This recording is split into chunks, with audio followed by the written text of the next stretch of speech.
Desde las montañas de Sinaloa hasta las calles de Nueva York, el cártel de Sinaloa pasó de ser un grupo de campesinos pobres a convertirse en el imperio criminal más poderoso y longevo del mundo. Bienvenidos a Histotrama. Esta es la historia del cártel más temido, su ascenso, su violencia, sus líderes y los secretos de cómo logró desafiar a gobiernos enteros. Quédate hasta el final y te sorprenderás. Revelaremos cómo el cártel de Sinaloa, pese a la captura del Chapo, sigue más vivo que nunca. ¿Y quién mueve los hilos hoy en día? El cártel de Sinaloa, de la sierra al imperio global.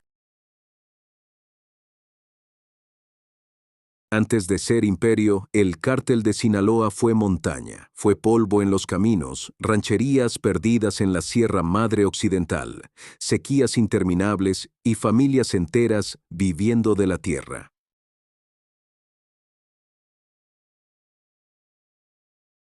Eran los años 60 y 70. El mundo no hablaba de cárteles, apenas de campesinos que buscaban sobrevivir. La frontera parecía un espejismo. Estados Unidos estaba cerca, y al mismo tiempo a 1000 vidas de distancia. El mercado cambió antes que los mapas. En las ciudades del norte, la marihuana se volvió moda. En clínicas clandestinas de la costa oeste, se hablaba de un nuevo auge médico y recreativo. Del otro lado del continente, la demanda crecía con la música y la contracultura.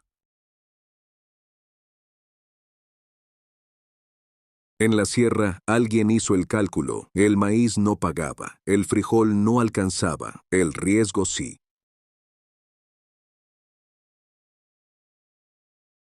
Aparecieron los acopiadores, hombres con sombrero y libreta, que no hacían preguntas, pagaban en efectivo, sabían los nombres de los hijos y pedían discreción a cambio de protección. Nació un código serrano: silencio, palabra, lealtad y familia. Y con él, los primeros corredores, tramos a pie, al lomo de mula, luego en camioneta hasta llegar a Culiacán o a pistas improvisadas. En esa escuela silvestre crecieron los que después serían leyenda, jóvenes mozos de carga, choferes, cuidadores. Entre ellos, Joaquín Guzmán, que aprendió a mover bultos sin hacer ruido; Ismael Zambada, reservado y paciente; y Héctor Palma, eficaz y temerario. Los mayores hablaban de un jefe que dominaba rutas y sabría volar por encima de todas las veredas: Pedro Avilés Pérez, el León de la Sierra. Con él se profesionalizó la logística. Ya no bastaba con bajar al valle, ahora se saltaban kilómetros con avionetas que despegaban al amanecer y se perdían en la bruma. Era el preludio de algo más grande, más complejo, más peligroso. La cultura también cambió. En las cantinas, los corridos empezaron a narrar hazañas de hombres anónimos que regresaban con dinero suficiente para levantar una casa, comprar ganado o arreglar la escuela del rancho. La comunidad veía, callaba y aceptaba los favores que el Estado nunca trajo. Sinaloa dejó de ser solo geografía, se volvió red. Aparecieron casas de seguridad en los pueblos, contactos en municipios, miradas cómplices en las aduanas. Nadie le llamaba cártel todavía, pero el tejido ya estaba ahí. Productores, acopiadores, transportistas, enlaces urbanos, relaciones con policías locales y arreglos con caciques de paso. Los años 80 marcaron el verdadero salto de los sinaloenses. Lo que había comenzado como pequeños contrabandistas de marihuana y amapola en la sierra, se convirtió en un negocio internacional gracias a la visión de un hombre, Miguel Ángel Félix Gallardo, conocido como el jefe de jefes. Félix Gallardo levantó lo que hoy se recuerda como el Cártel de Guadalajara. Era un modelo centralizado, casi corporativo. Allí, jóvenes como Joaquín El Chapo Guzmán, Ismael El Mayo Zambada y Héctor El Güero Palma aprendieron a mover cargamentos no de kilos, sino de toneladas. El cambio fue radical. Ya no se trataba de mulas ni camionetas. Ahora se usaban avionetas, pistas clandestinas, rutas marítimas y sobornos que llegaban a políticos de alto nivel. Félix Gallardo estableció la primera alianza directa con los carteles colombianos, especialmente con el de Medellín de Pablo Escobar. La cocaína comenzó a fluir como nunca antes hacia Estados Unidos, y México se transformó en el puente dorado de la droga. Pero toda grandeza trae fracturas. En 1985, la desaparición y asesinato del agente de la DEA Enrique Kiki Camarena provocó la ira del gobierno estadounidense y aceleró la caída del Cártel de Guadalajara. En 1989, Félix Gallardo fue arrestado y su detención desencadenó una tormenta. El imperio se fragmentó en varios grupos rivales. De esa división, en la sierra que nunca olvidaron, el Chapo, el Mayo y el Güero Palma reorganizaron fuerzas. Lo que había sido un brazo operativo del Guadalajara se transformó en un cartel propio. Así nació formalmente el Cártel de Sinaloa, una organización con raíces rurales, visión global y líderes que habían aprendido de los mejores y que estaban dispuestos a ir aún más lejos. Tras la caída de Félix Gallardo en 1989, comenzó una guerra silenciosa por el control de rutas. En medio del caos, un hombre pequeño de estatura, pero inmenso, en ambición, emergió como protagonista. Joaquín Guzmán Loera, alias El Chapo.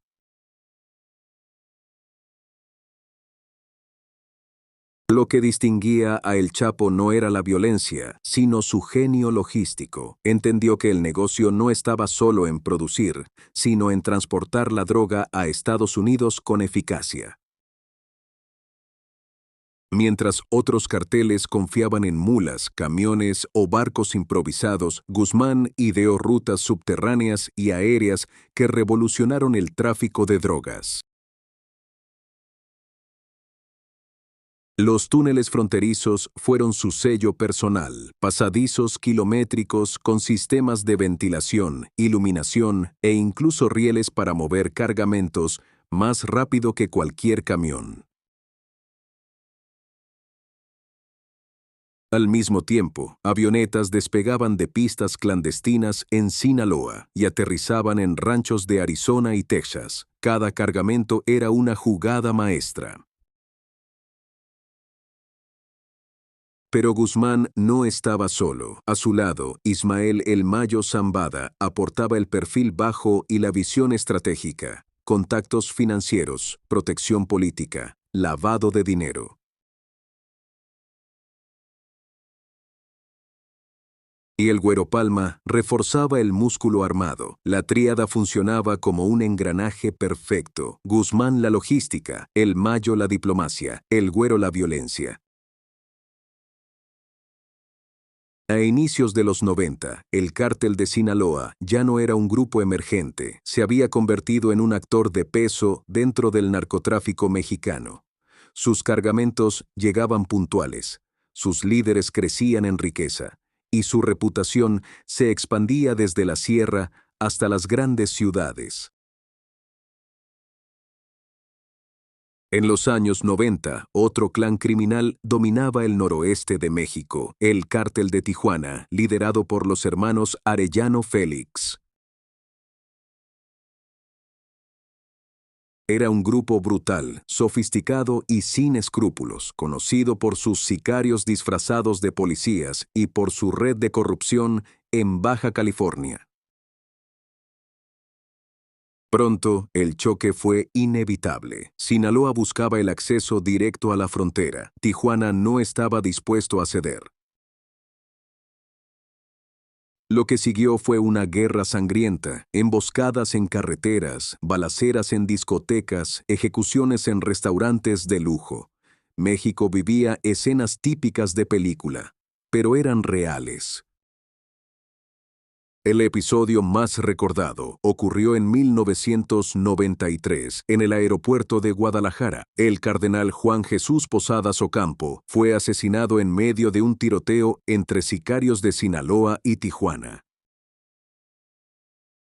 El crimen conmocionó al país. Por primera vez, el narcotráfico alcanzaba un símbolo de la Iglesia Católica. La versión oficial habló de confusión, pero muchos creyeron que el mensaje era claro. La violencia ya no tenía límites.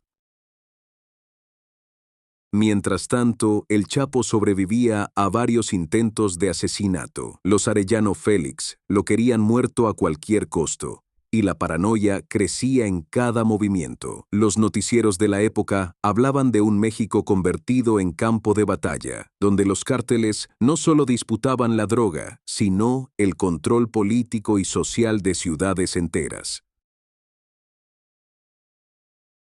Mientras los tiroteos ensangrentaban México en los años 90, el cártel de Sinaloa miraba más lejos. La guerra con Tijuana no los detuvo. Al contrario, aceleró su ambición de convertirse en una multinacional del narcotráfico. Las primeras rutas internacionales se consolidaron en Centroamérica, con alianzas en Guatemala, Honduras y Panamá. Desde allí, la cocaína viajaba en avionetas, lanchas rápidas y hasta submarinos artesanales que cruzaban el Pacífico y el Caribe rumbo a Estados Unidos. Pero Sinaloa no se conformó. En los 2000 comenzó a establecer redes en Europa, especialmente en España, Italia y Holanda. Los cargamentos llegaban en contenedores camuflados, escondidos entre mercancías legales. Al mismo tiempo, nuevas rutas aparecieron hacia Asia, donde mercados como Japón, Filipinas y Australia se convirtieron en destinos clave para la metanfetamina. Los informes de inteligencia de la época revelaban cifras escalofriantes, miles de millones de dólares al año, rutas que abarcaban más de 40 países, y un sistema de lavado que usaba desde empresas fantasma hasta bancos internacionales.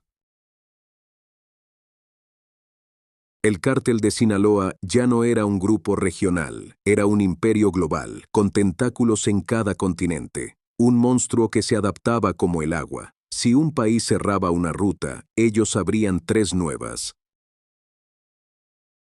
En la historia del crimen organizado, hay personajes que desafían la lógica. Ninguno como Joaquín El Chapo Guzmán. No solo por sus millones, ni por sus rutas globales, sino porque fue el hombre que el Estado nunca pudo retener. Su primera captura llegó en 1993 en Guatemala, tras años de guerra contra los Arellano Félix.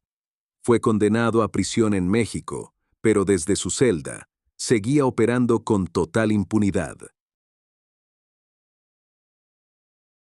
Hasta que en 2001 ocurrió lo impensable. Guzmán escapó dentro de un carrito de lavandería, atravesando la seguridad penitenciaria más estricta del país.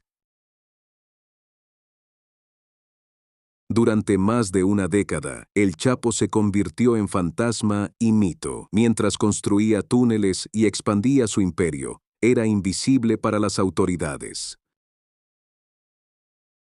En 2014, finalmente fue recapturado en un operativo militar en Mazatlán, pero la celebración duró poco. Al año siguiente, en 2015, el Chapo protagonizó su fuga más espectacular. Un túnel de más de 1,5 kilómetros, equipado con ventilación, iluminación y hasta una moto sobre rieles que lo llevó directo a la libertad.